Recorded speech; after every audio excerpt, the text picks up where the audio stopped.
Sir என் பேர் மணிமேகலை. நாங்கள் இந்த மாதிரி ஒரு எப்படின்னா 27 வருஷமாவே நாங்கள் ரொம்ப கஷ்டப்படுறோம் எல்லாருமே. சின்ன பிள்ளைலாம் தூக்கிட்டு போக முடியுதுல, ரேஷன் கடை அரிசி வாங்குறதுக்கெல்லாம் ஒரு பால்வாடிக்கு பிள்ளைகளை சேர்க்க முடியல. நாங்கள் பூரா கூலி வேலை பார்க்குறவங்க தான் எல்லாருமே. கஷ்டப்பட்டு வேலைக்கு போவோமா இல்லை பிள்ளைகளை தூக்கிட்டு அடுத்த ஊரில் கொண்டு போய் சேர்த்து விடுவோமா, இதெல்லாம் எங்களுக்கு ரொம்ப கஷ்டமா தெரியுது. துப்புற அரிசியெல்லாம் வாங்கவே முடியல. இதுக்காக இந்த பிளாட்டு போடும்போதே அவங்க அப்ரூவ்டு வாங்கித்தான் சென்னையில் போட்டாங்க.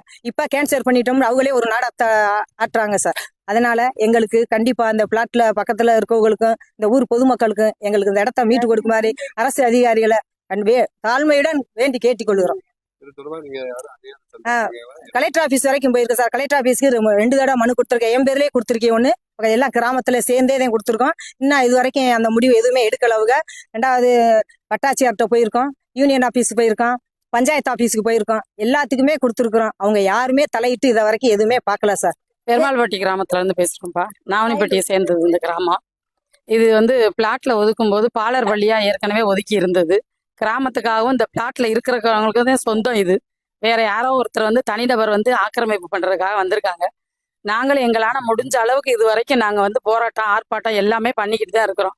ஐயா இது பதிஞ்சு கொடுத்துட்டோம் அப்படி இப்படின்னு சொல்லி எங்களை டிஎஸ்பி ஆஃபீஸ் வரைக்கும் வர சொல்லி மிரட்டி பாக்குறாங்க.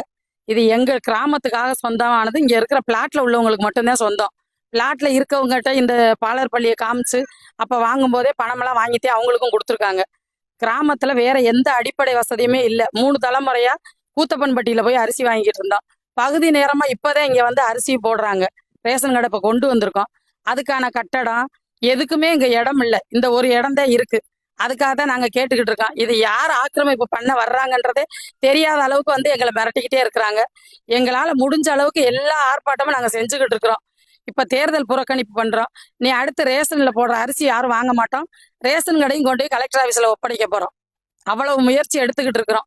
தயவு செஞ்சு எல்லாருமாக எங்களுக்கு இதுக்கு நடவடிக்கை எடுத்து கொடுக்கணும். என் பேர் சுரேஷ்குமார். நான் இந்த பெருமாள்பட்டி கிராமத்தில் நான் வசிக்கிறேன். இதில் என்னென்னா 6 ஏக்கர் சுற்றளவு.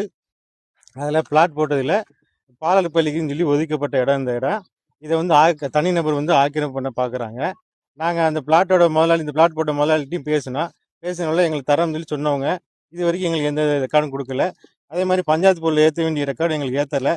இது அரசு தலையிட்டு தகுந்த நடவடிக்கை எடுத்து எங்களுக்கு இந்த கிராம மக்களுக்கு இந்த தேவைக்காக இதை பூர்த்தி பண்ணி கொடுக்குமாறு நாங்கள் கேட்டுக்கிறோம். இப்போ இது தொடர்பாக நீங்கள் எந்த மாதிரியான போராட்டங்களை முன்னெடுக்கிறீங்க? நாங்கள் தேர்தல் புறக்கணிக்கிறோம்.